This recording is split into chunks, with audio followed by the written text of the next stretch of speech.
Hi everybody, my name's Emma Weaver, Deputy CEO of the ADHD Foundation Neurodiversity Charity. Hope that you're all okay.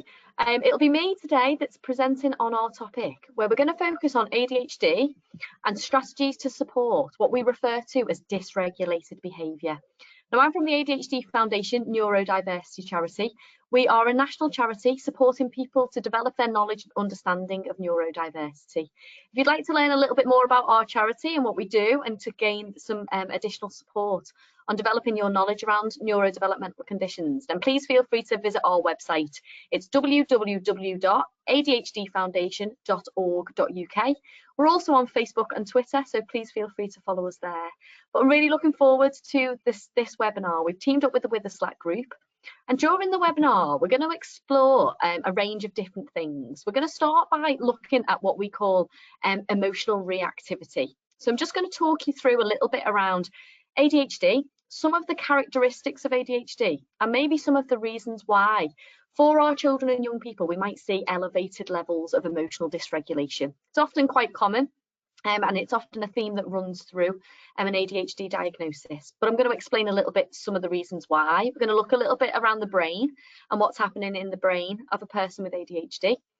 Following on from that, we're going to then look at the home environment. So we're then going to think about, once we've understood a little bit about the condition and maybe some of the reasons why our children with ADHD might struggle to regulate their emotions, we're then going to explore lots and lots of strategies, starting with the home environment. So things that we can do to, I suppose, ease the pressure, ease the stress load, reduce the stress load for our children.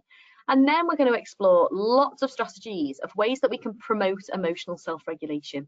So things that we can introduce our children and young people to help them to develop the skills in emotional self-regulation.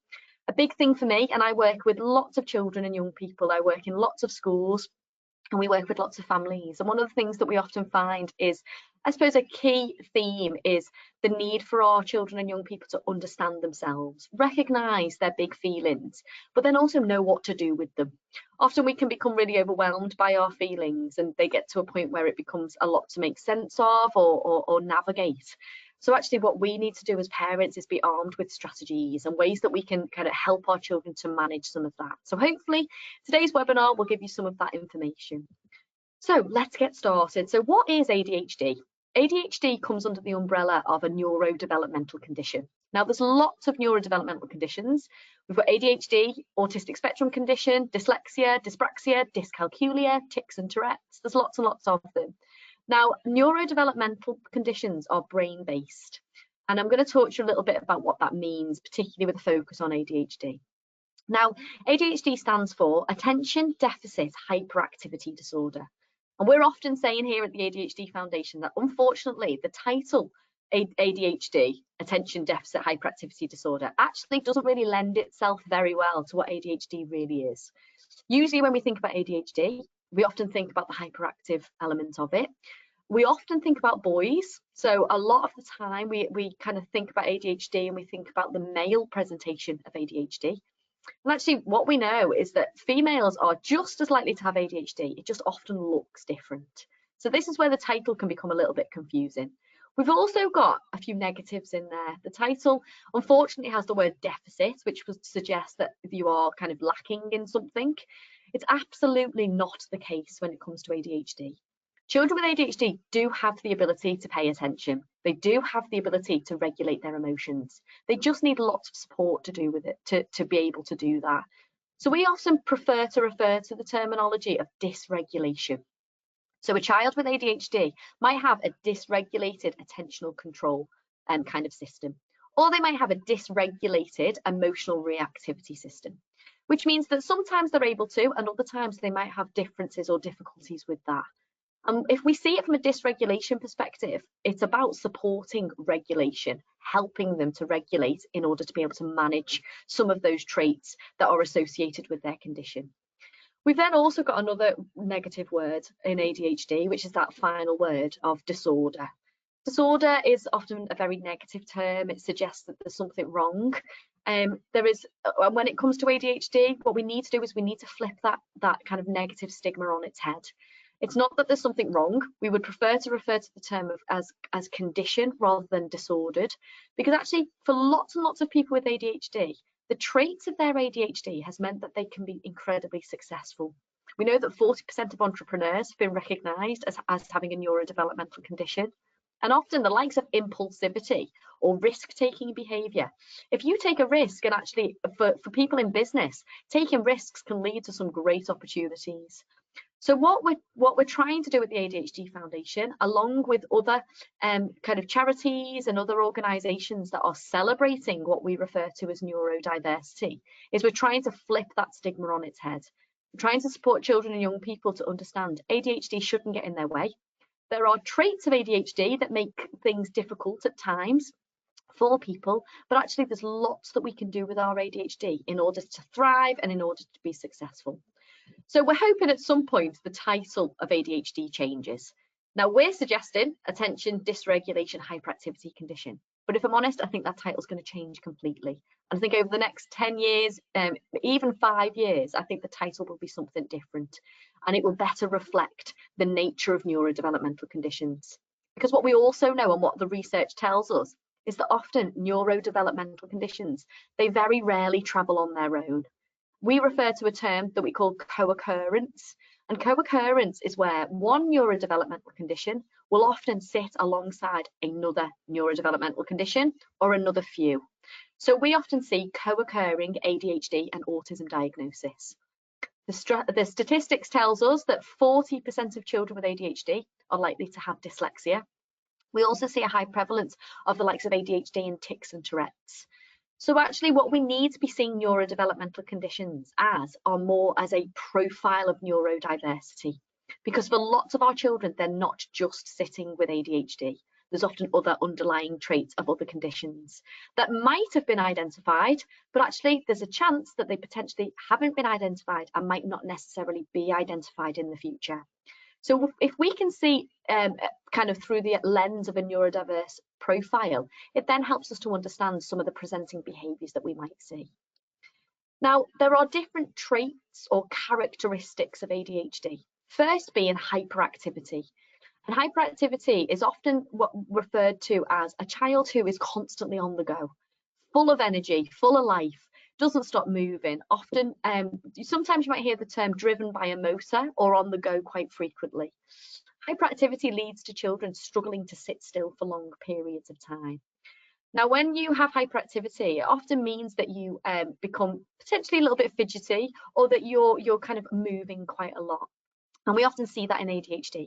But like I said, when it comes to ADHD, hyperactivity, although it is one of the traits, it actually isn't present in all ADHD diagnosis. For some children, they receive a diagnosis of what we refer to as predominantly inattentive ADHD. So for some children, they don't have the hyperactivity. They might just have the inattention trait of ADHD.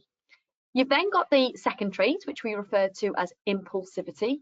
And impulsivity, I suppose, is the concept of behaving before thinking. Now, what this looks like is children whose, I suppose, behaviour happens before the thinking takes place. So what that might look like at home is children maybe having kind of some risk-taking behaviours. What we might see with impulsivity is children that are very quick to react, quick to do things. Now, when we think about impulsivity and emotional reactivity, these two traits often go hand in hand. If I feel it, I do it, which can often be an impulsive response, which can then lead to some of those high-level emotional responses that we might see in our children and young people. And then you've got the third trait of ADHD, which we refer to as inattention. Now, if you are inattentive, what that might look like is a child that is struggling to follow verbal instructions, a child that is struggling to remember information and store information. We often refer to it as struggle when it comes to kind of the way that they process information. It can just take a little bit longer. Now, in a home situation, what that looks like is a child that maybe is struggling to follow 2-3 step instructions, struggling to follow through with some of the things that we've been asking them to do. I've worked with lots and lots of families where they say things like, I feel like I'm repeatedly saying their name. And often that can be a trait of the inattentive element of ADHD, where information goes in, so they hear the information, but sometimes it doesn't store. So the ability to remember it can be tricky sometimes. And then you've got the final trait of ADHD, or often a trait that runs through all of the kind of subtypes of ADHD, which we refer to as emotional reactivity. And emotional reactivity is what we are focusing on in today's webinar. Now, we can't talk about ADHD without talking about the brain. As I said earlier, ADHD comes under the umbrella of a neurodevelopmental condition. Now, neuro is brain, developmental is how the brain has developed. Now, we have different areas of the brain, and those different areas lead to different things. They do different jobs for us. Now, if you imagine the human brain develops from the bottom up, now you can see on the picture here, the orange section is the bit that develops first, and that starts to develop from the moment of conception. And that's what we call the brain stem. Now, the brain stem is really important because it keeps us alive, it regulates our temperature, and it regulates our heartbeat. And it's kind of our survival mechanism. And the brain stem also plays a really important role when it comes to sensory integration, making sense of the sensory world around us. Because what happens to our bodies is information is sent through our senses from our environments, and it comes in via the senses. That information is then sent to the brainstem, and the brainstem's job is to work with the central nervous system to send the information up to the brain, where the thinking part of the brain helps us to make sense of it. The next stage to develop, and on that picture, it's the turquoisey colour, is what we call the cerebellum part of the brain. And the cerebellum part of the brain is all to do with our sensory motor. It's our movement part of the brain. What we tend to find in our children with dyspraxia is they might have weaknesses in the development of that area of the brain. But it's the part of our brain that helps us with movement and helps us with coordination. We've then got the next part that develops, which is what we call the limbic system, which is right in the center of the brain. And the limbic system governs our emotions. It's our stress response center. It's our fight, flight, or freeze. Now, what you might have heard this referred to as the primal areas of the brain. So these lower brain regions, the brainstem, the cerebellum, and the limbic system, they are the primal areas. They're often not very logical. They're very impulsive, and they're very much driven by our feelings, our emotions, and our physical responses to things. Now, what happens in all children is when they go through the early years, these periods of brain growth, they develop very, very quickly. And then you've got the final area of the brain, which on the picture there is the purple part of the brain. And that is what we call the cortical brain. Now, the cortical brain is really important. The cortical brain is what we, I suppose, refer to as the human bit of us. It's the bit that helps us plan, organise, problem solve. It's also the part of our brain that helps us to make sense of our emotions, but also work out what we need to do with some of our big feelings. Now, for children with ADHD, what the research tells us is that the front part of the cortical brain, which we refer to as the prefrontal cortex, is less well developed, which means it's a little bit smaller than some of the other areas, which again means it's often immature in its development. Now, if you have an immature prefrontal cortex, what that often means is that it can be very difficult for a child or a young person or an adult with ADHD to keep a check on their emotions. It's much harder for them to understand their emotions, regulate their emotions, and organise their thinking that centres around maybe some of those primal responses. So what we refer to and what we're often talking about, and I suppose the key areas, which is where the image is changing there, the key areas that we need to think about when we're thinking about ADHD and emotional reactivity is the importance of the limbic brain. So the importance of understanding the part of the brain that governs our emotions, but also the importance of recognising that there is a delay in the prefrontal cortex. So the ability to keep your limbic system in check, the ability to regulate and manage your emotions are impacted by the very nature that your brain is just kind of built slightly differently. And often what we refer to is what happens for lots of our children with ADHD is when their emotions become overwhelming, when our environments become overwhelming, what happens quite frequently is we refer to it as they will often flip their lids. Now, when they flip their lids, if you picture the brain a little bit like a fist, the lower brain regions are here and the upper brain regions at the top. Now, this is the cortical brain and this is the limbic brain and cerebellum areas of the human brain. Now, when it comes to ADHD, in a typically developing child, what happens is the cortical brain will just sit nice and neatly over the brain regions, the lower brain regions. But if you have ADHD, because of that weakness in the prefrontal cortex, what happens is the limbic system becomes really strong. And when your limbic system's really strong, what happens is you might see in a child that they will flip their lids. And when they flip their lid, what that leads to is logical brain switching off. The part of the brain that plans, organises, makes sense of our emotions switches off, And we often find that we then present with maybe some of those more emotional dysregulated behaviours. And that might be, I suppose, an explanation as to maybe some of the emotional reactivity responses that you see in your child at home. Lots of our children with ADHD, when they become overwhelmed by their emotions, the ability for us to reason with them, help them to make sense of their emotions, can be impacted when they are feeling those emotions to a great extent. Because what's happened is the cortical brain's flipped, it's switched off, which means sometimes logical thinking is hard to do. So what we have to do as adults and parents that are supporting our children in this situation is we have to give them time.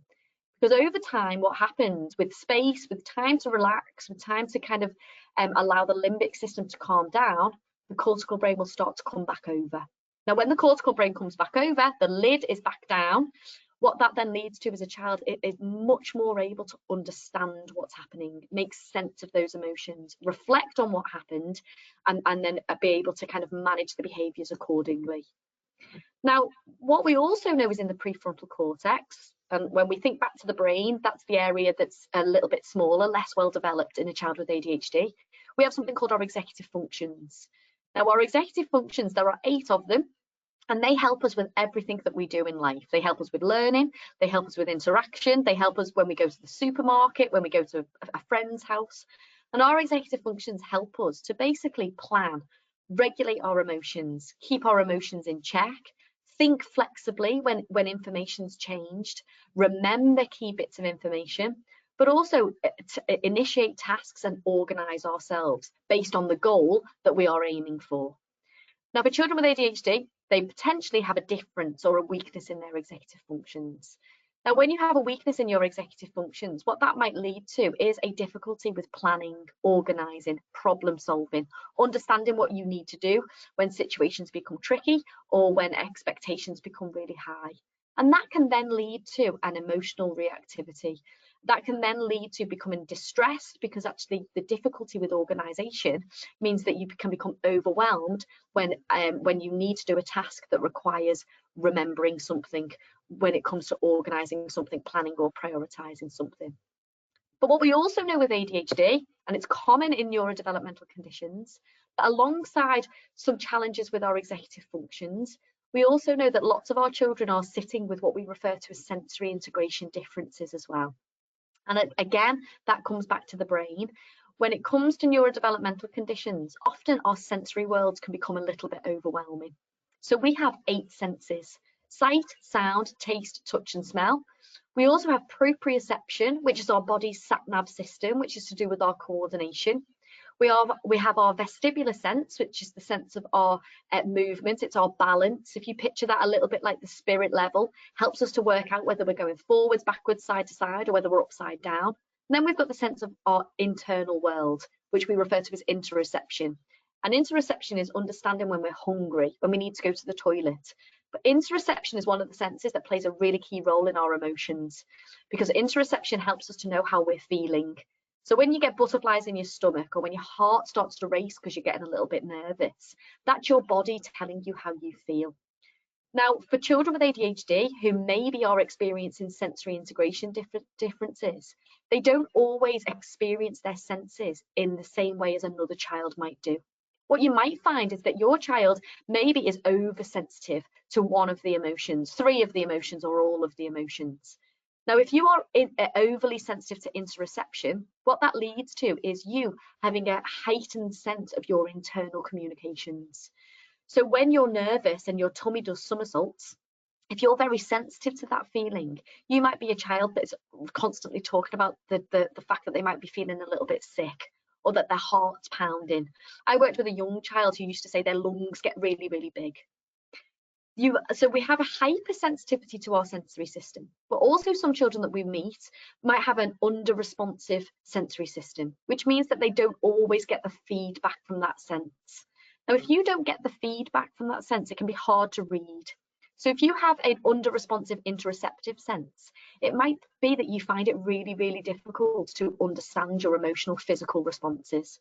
Now, if you don't understand what your body's telling you when you're feeling really emotional, you then don't really know what you need to do to help yourself to make yourself feel better. So when I use the example of the child that said to me, my lungs get really big, what that child is telling us is that when they become emotional, their breathing changes, their lungs get big because their breathing, it changes because of the stress or the anxiety that they're feeling. Now, because they're able to tell us that, we're then able to give a strategy. A breathing technique can be really helpful for that. Now, if a child is struggling to feel that emotion, struggling to recognize what that emotion is doing in their body, it can sometimes be difficult for them to know what regulation strategy they need. Now, when we look at the regulation strategies later on in the webinar, I'll be able to give you some ideas of how we support that.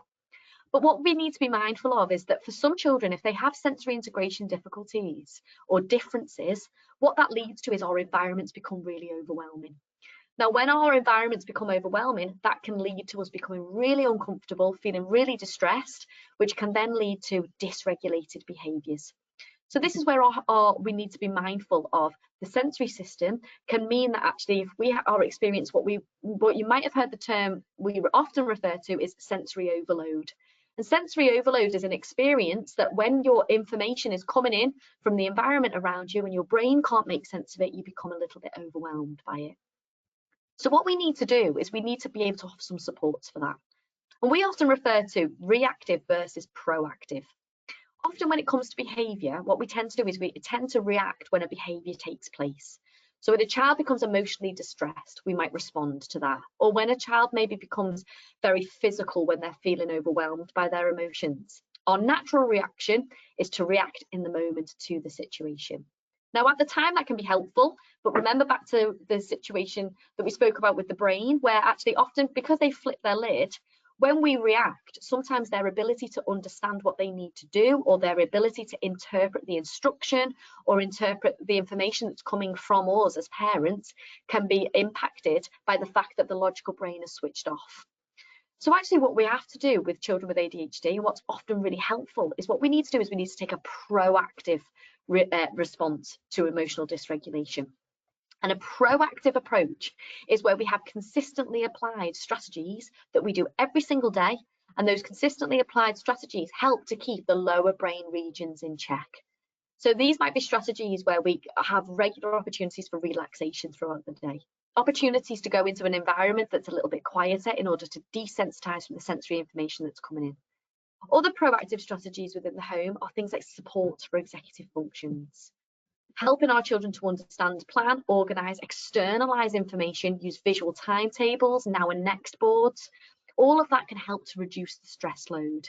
If we can reduce the stress load, then we're able to help and support proactively and help our children to regulate their emotions much better.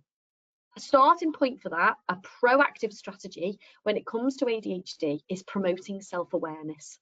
Helping children to understand the traits of ADHD and actually helping them to understand why emotional reactivity is maybe an area that they need to develop some understanding of and some opportunities to develop some skills around.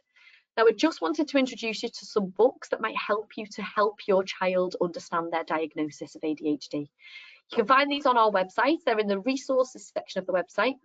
If you just click on, we've just had our website kind of revamped. If you visit adhdfoundation.org.uk, you'll see a section that says Services for Families. If you click on there, at the very bottom, there's a tab that talks about resources. All of these booklets are on there. We've teamed up with Takeda. We're really proud of these booklets. There's a booklet there for children. Great, really interactive, helps children to understand their ADHD. There's one for teenagers and young people. There's also one there for parents, but there's also information there that you can send on to schools, because there's a booklet within that resource pack that helps schools understand ADHD as well. Now, if you can use these books with your children and young people, it's a great starting point. Understanding ADHD, understanding the characteristics and understanding that emotional reactivity is part of the condition can really help a child to understand why, some of the reasons why they might feel a certain way. And I think that's often a really good starting point.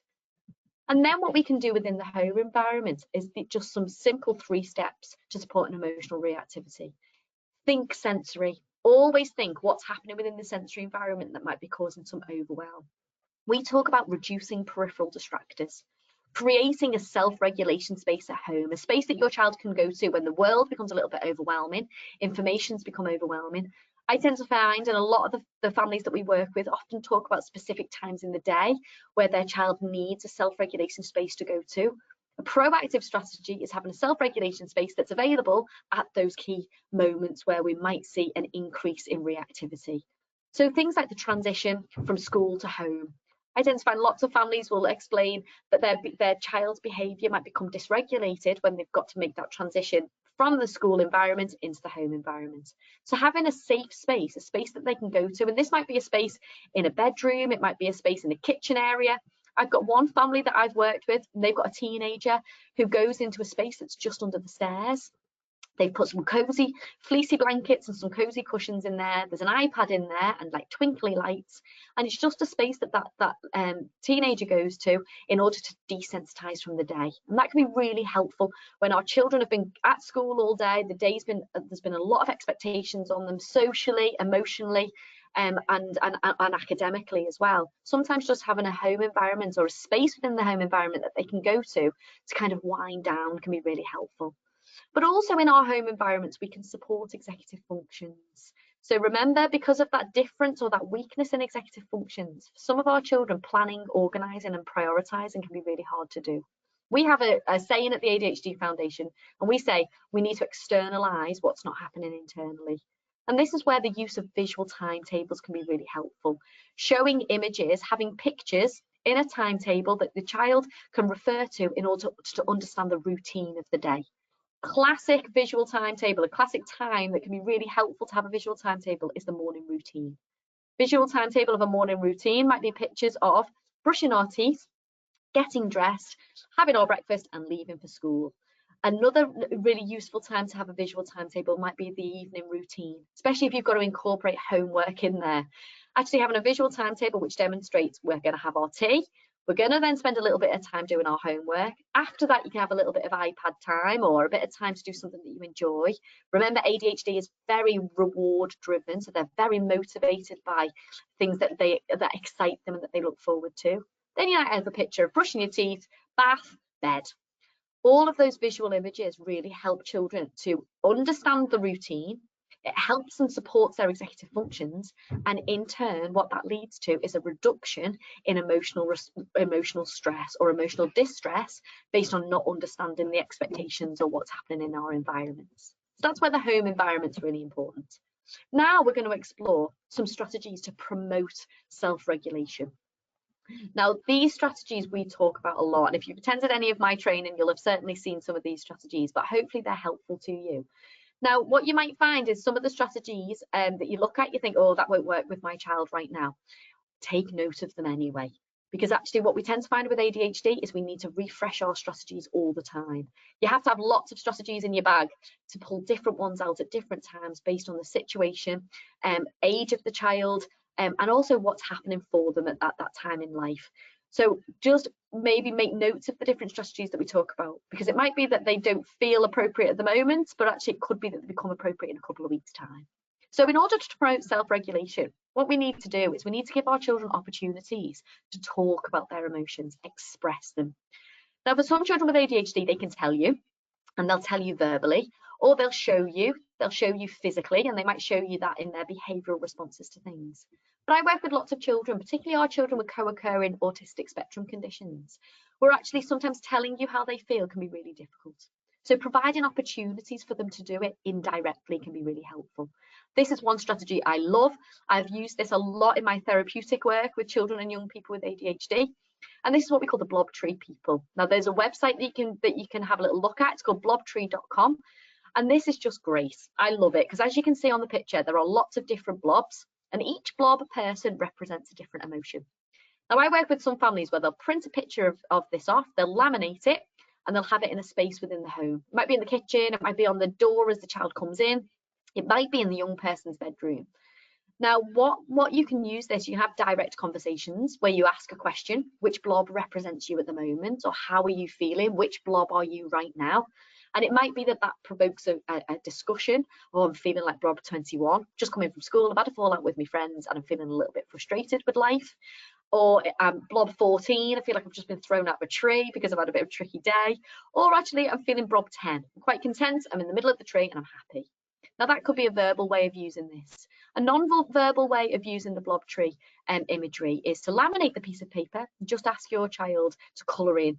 or put a big circle. I've worked with one child, a 9-year-old little boy, and he just would do a big arrow. And the big arrow would point to the blob that he was feeling. Now, as an adult, my job was just to understand that. Don't ask any more questions, because actually what I found was when I started to ask more questions, it made him become more distressed, or he struggled to communicate that. All I needed to know was, right now, which blob are you? You can either tell me or you can show me by colouring it in or drawing a circle around it. So first step, allowing opportunity to communicate emotions is really, really important. Something that we also need to take into consideration is what is often quite common for children with ADHD, is that they can often experience what we call rejection sensitivity dysphoria. Now, this is something we're learning a lot about within the recent research around ADHD. RSD is often I suppose a intense response to rejection or negative feedback. Lots of children with ADHD, lots of adults with ADHD will experience RSD. And you might be seeing this in your child at the moment, where they become particularly emotionally distressed when there's negative feedback or negative experiences. What we tend to find with RSD is children are often expecting a level of rejection or expecting a level of negativity, and they often take that extremely personally. Now, what that looks like in young children are children that struggle with words like no, can't, and don't. In older children, what we find RSD might present like is a child that really struggles when negative situations happen, but they struggle to a really extreme extent, become really overwhelmed by it, take a rejection incredibly personally, but also struggle to move on from it, just become really overwhelmed by that. Now, Attitude Magazine, a really good source of information for you, they did some research. They asked the ADHD adult population what was the hardest part of having ADHD. 99% of teenagers and adults with ADHD identified themselves as having sensitivity to rejection. 1 in 3 of those people said it was the hardest part of living with ADHD. So it's really important that when our children are communicating their emotions to us, that we are mindful that actually they are potentially experiencing some of these negative feelings to a greater extent than maybe some of their peers. So being aware that this is, I suppose, a trait within ADHD is really important. So we have a 3-step approach to emotional self-regulation. And the 3-step approach, sometimes we refer to it as the which isn't a particularly nice way to refer to it.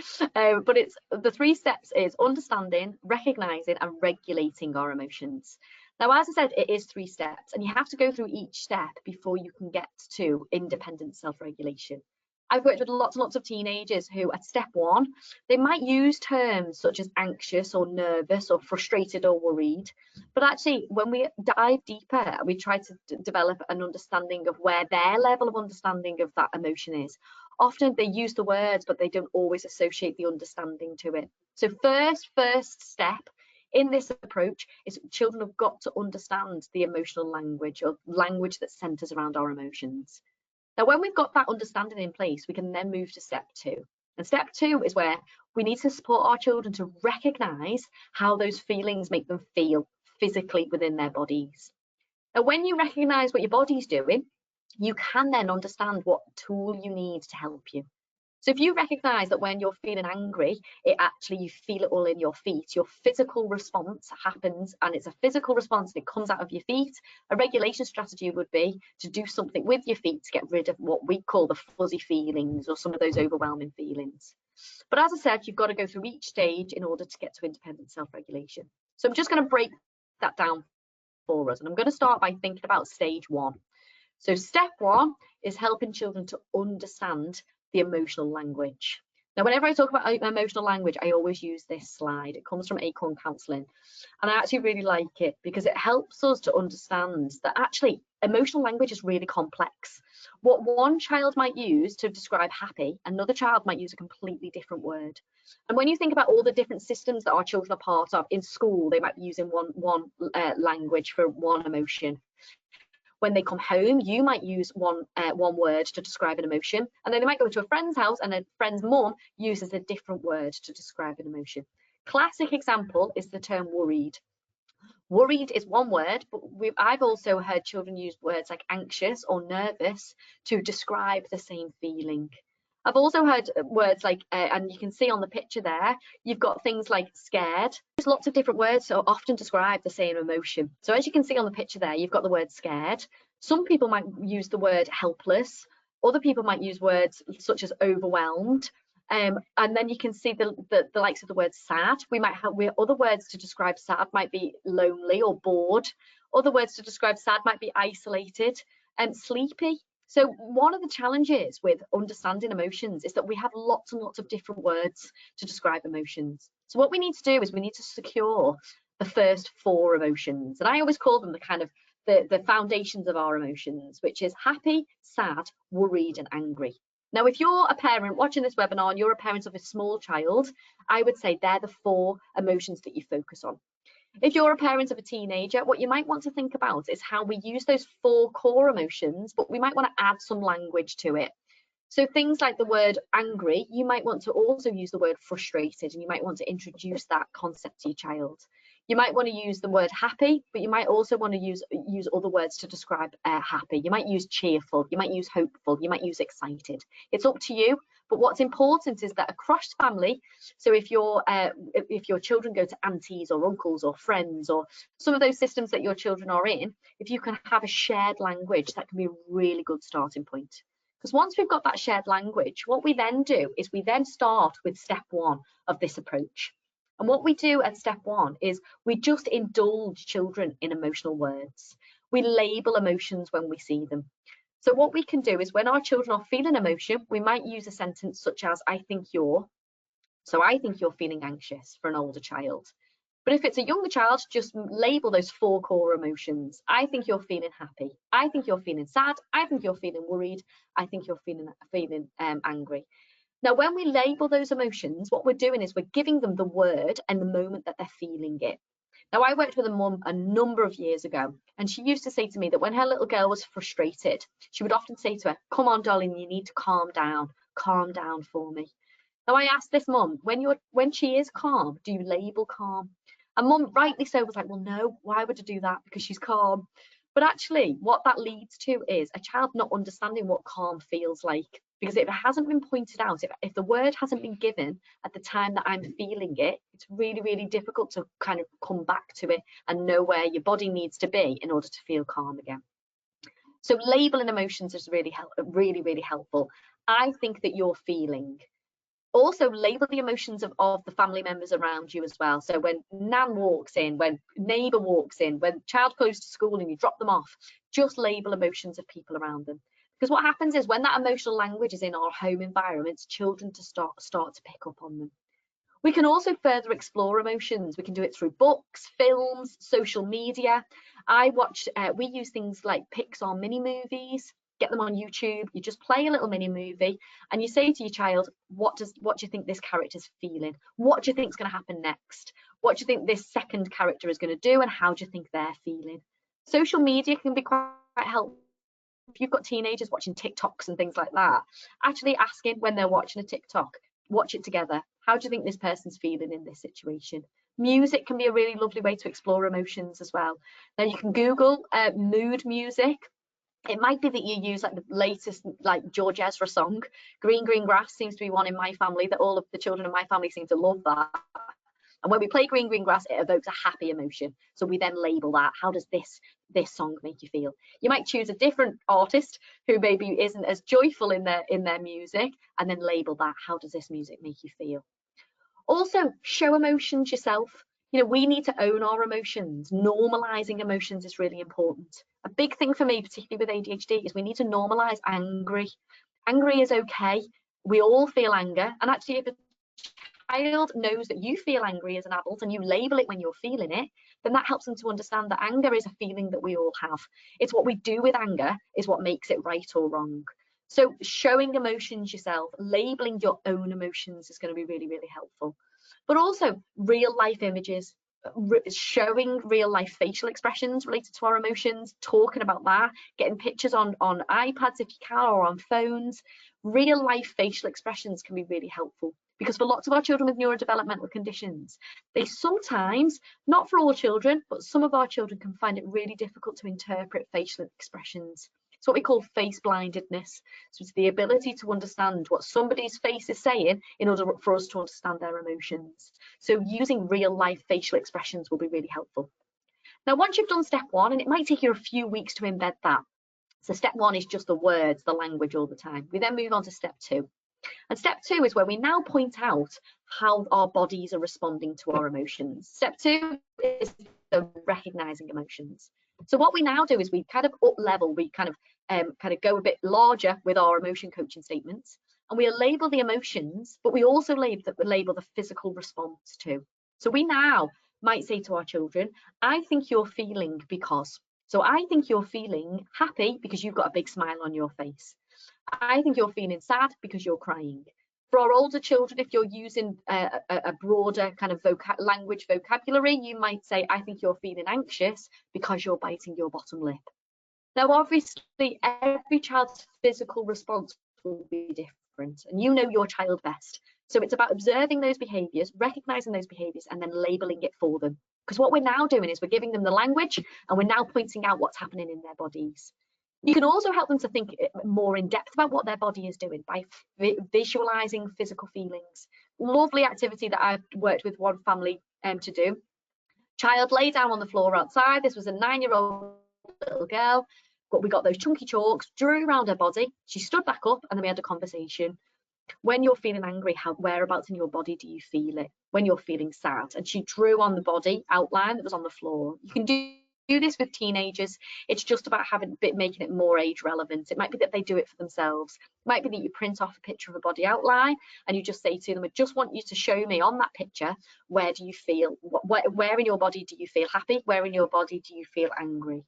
Now, I've done this activity with lots and lots of children, and children have come up with some amazing things. I've had children say things to me like, when I feel angry, my head feels like it's going to explode. I had one boy that I worked with, a 12-year-old boy, who said he gets lightning in his feet. I had another boy who says his arms just get really hot. Now, when they are verbalizing that, or when we are recognizing that in them, that then helps us to know what regulation strategy we need to guide them to. Because if a child's arms are getting hot, potentially a breathing technique's not going to be useful for them. Actually, what a child whose arms are getting hot might benefit from might be climbing, stretching, some resistance activities. So we need to understand what their bodies are doing in order to guide them to what they need to do in order to manage that feeling. We also need to normalise fight, flight or freeze. We need to normalise the anxious response. So children need to recognise that actually we were built with this emotional reaction, and it was all to do with evolution. When we were back in the caves, we needed fight, flight or freeze when we were in dangerous situations. Now, for lots of us, fight, flight or freeze is triggered not necessarily because there's a dinosaur walking around outside, which is what happened with the cavemen, but actually it might be stepping into the canteen at lunchtime, and it's a really noisy environment. It's really important that we normalise the FFF response, because actually children need to understand that we all feel like that. It's being able to regulate and manage that is what helps us to be successful to regulate it better. So once we've done that second step, once we've helped our children to recognise what their bodies are doing and how their bodies are reacting to their emotions, we then need to take step three. And step three is we now need to guide our children to know what to do when they feel it. We guide them to the regulation tool. And this is where, depending on what the physical response was, will depend on what we guide our children to do. So if your child, when you've looked at the physical, has a very physical-based reaction, so if they say things to you like, my feet get hot, or I run, or what you observe is they become quite physical. So if they become quite physical, sometimes what you might see is a child that is grabbing at things, climbing, or becoming physical with things around them or themselves. They will need a regulation strategy that meets the need of that physical response. Resistance bands can be really helpful to do that. You can get them in the likes of sports shops, you can get them on Amazon, and a resistance band is literally an elasticated band. When I'm feeling a certain way, I can pull it, I can squeeze it, I can hook it around my feet and pull it. Heavy weighted activities can be really helpful as well. So a heavy weighted activity is getting them to carry heavy objects from around the house.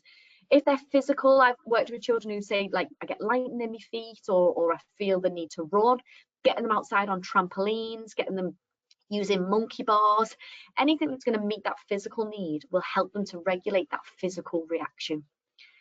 If your child's saying things like, actually, my lungs are getting big, or my tummy's doing somersaults, or when I'm feeling a certain way, my breathing gets really fast, then we can introduce them to some breathing techniques.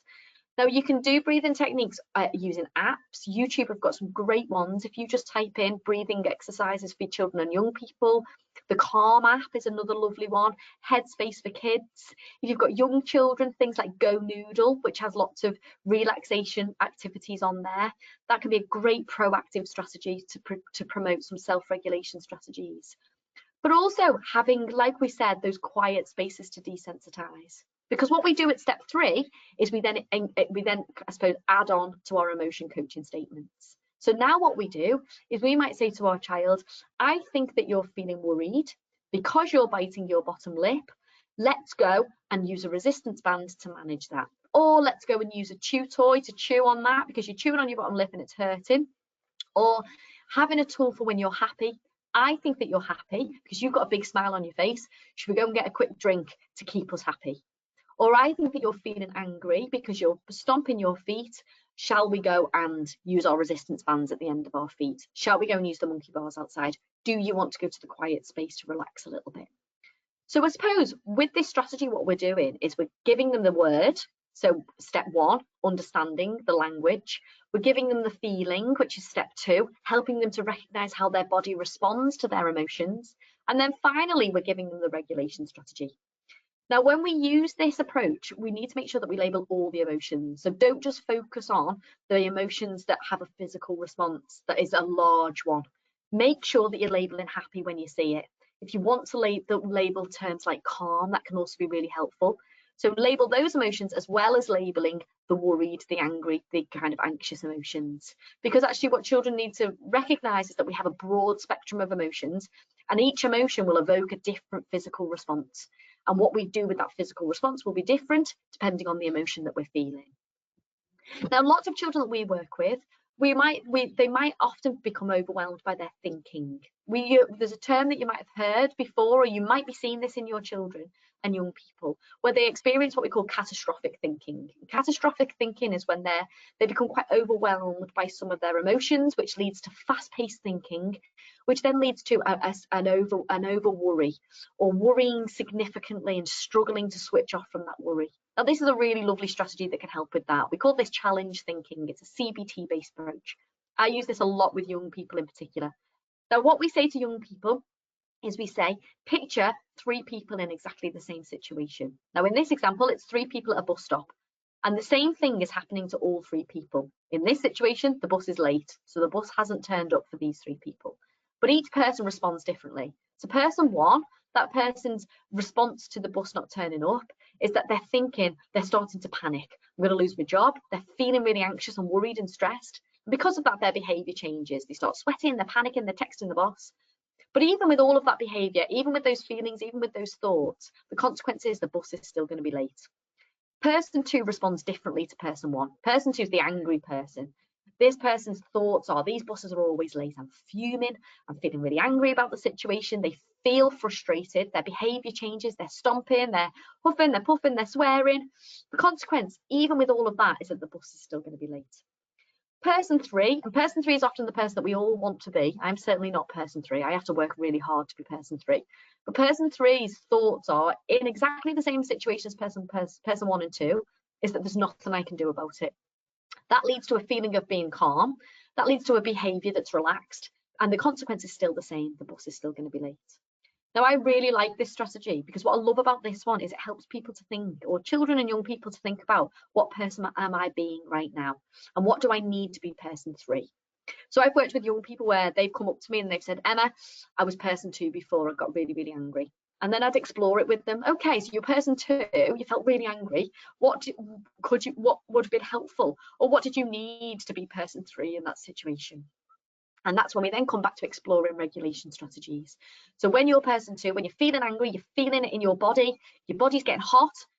Actually, in order to be able to manage that situation, maybe this strategy would have been helpful for you. So that can be a really useful tool. It's also often really helpful to talk about. For lots of us, we need to practice being person 3 and normalising that again for our children and young people, explaining to them that actually Not everybody, we're not born person 3. Most people aren't born person 3. When I do this course, and I talk about this strategy quite a lot, the general feedback is I had to learn to be person 3. So supporting our young people to understand that sometimes we have to learn these skills, and that comes as we grow, as we mature, and as we experience different things. Other useful tools, as particularly as on reflection, this can be a really useful one. I work with lots of children with ADHD who, when they become emotionally overwhelmed, sometimes the emotional reactivity takes over.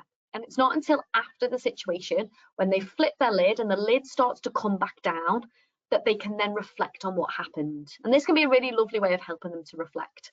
And this is what you might call, we refer to this as let's shine a light on the situation that happened. You might want to print this off, you might want to draw it on an A3 piece of paper, you might want to laminate it, you can do whatever you like with it. But what I really like about it is top box, you just sit down with them in a non-judgmental way. This is not meant to be used as a consequence, it's just meant to be used as a reflection. Tell me what happened, what was the situation? What did you do in that situation? And what was the consequence of that reaction? So it might be there's been a fallout with a sibling, it might be that I've been in school and I've had a fallout on the yard outside. What did you do in that situation? I've hurt somebody, I've hurt myself, I ran off, I avoided something. What was the consequence? I've had time taken off me, I can't use my Xbox tonight because me and my brother have fallen out, or the consequence was I smashed my controller. And then you link it to an emotion.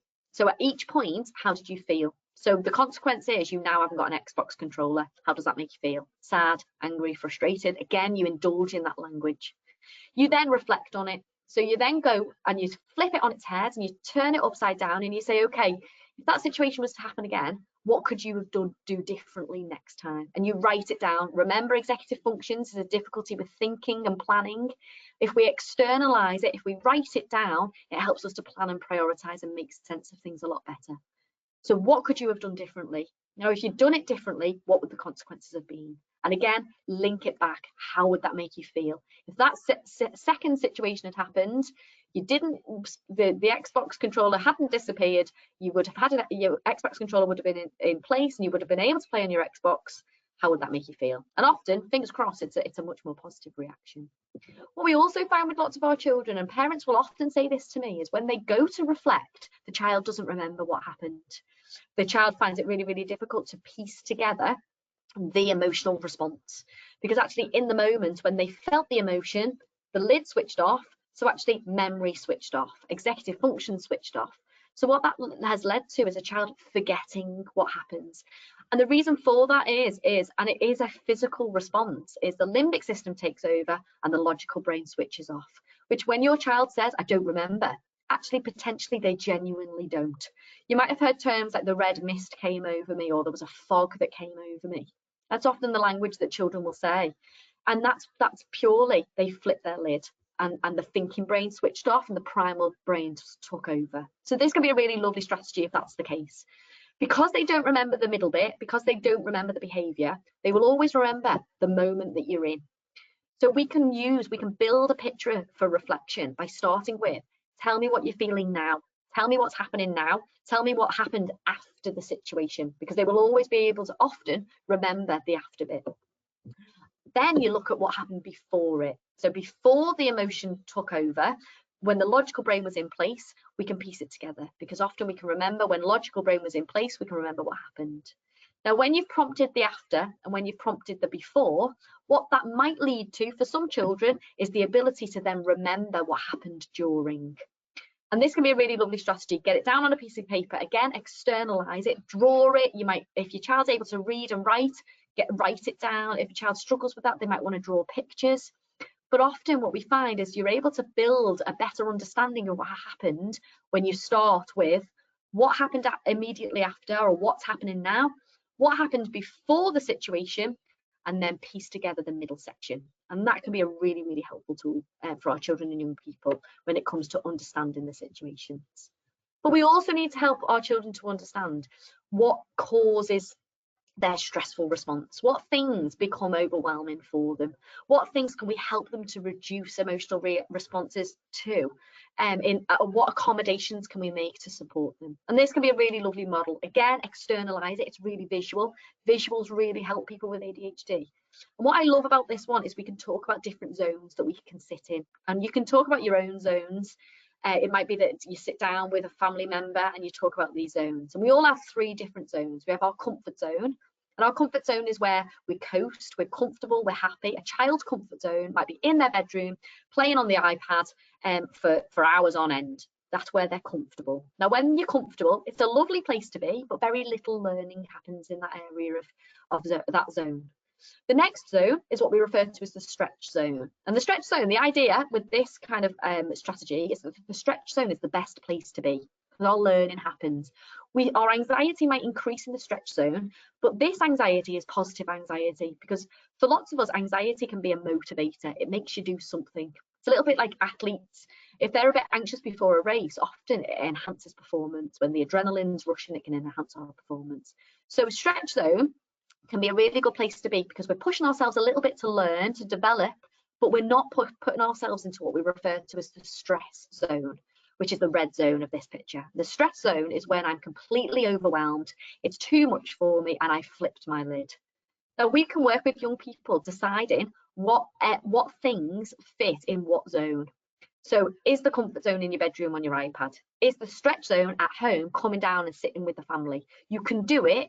It increases your anxiety a little bit, but not enough to the point where it puts you in the stress zone. And then what's the stress zone? Is the stress zone going to a family party where there's lots and lots of people, there's lots of information coming in?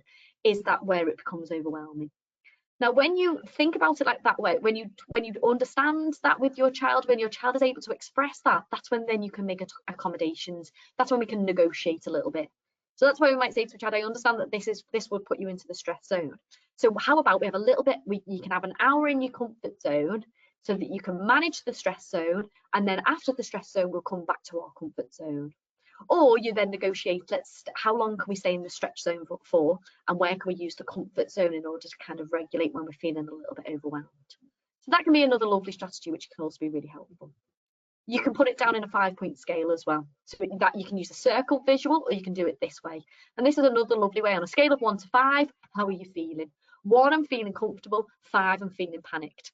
3, I'm feeling stretched. But constantly refer to 3 is a good place to be, because the 3 is where we develop, it's where we grow, and it's where we kind of develop new skills, which are really important for navigating life. But you can do it on using that kind of visual as well, can be really helpful. But something that I'm a big believer in is celebrating difference, helping children to understand their ADHD, but also helping them to understand that their ADHD should never be a barrier. What we need to do is we need to get strategies and kind of resources in place in order to help us, but actually celebrating the unique ways that a person with ADHD sees the world and interacts with the world around them. A great way of doing that is introducing them to successful people. Successful people with ADHD that actually their ADHD has meant that they've done very, very well. Michael Phelps is a great example of this, professional swimmer, most successful Olympian of all time. He's got 23 gold medals. He's a person with ADHD. Emma Watson, lots of children know Emma Watson through the Harry Potter films, famous actress, she's won 28 awards. Emma Watson has ADHD. will.i.am, I love will.i.am. will.i.am's from The Voice, and he's also a successful music star. He's won 7 Grammy Awards, he's won 8 American Music Awards. will.i.am has ADHD. So alongside providing our children with strategies, helping them with that 3-step approach to understanding how to regulate, understand their emotions, recognize their emotions, and regulate their emotions, we also need to celebrate the fact that they have ADHD from the perspective of helping them to understand that there are positives to the condition, helping them to understand that there's lots of successful people in the world with ADHD who have used their ADHD in order to kind of gain their success in whatever field they're in. So I hope that today's webinar has been useful for you. Please keep in touch with the ADHD Foundation. Follow us on Twitter, follow us on Facebook, but also have a little look at our website, adhdfoundation.org.uk. Also, as we've partnered with the Witherslack group, there's some wonderful resources also on the Witherslack group website. Please feel free to visit that, and please feel free to have a look at more of the webinars that are available within the suite of information. So thank you for attending today's webinar, and hopefully I'll get to see you all very soon.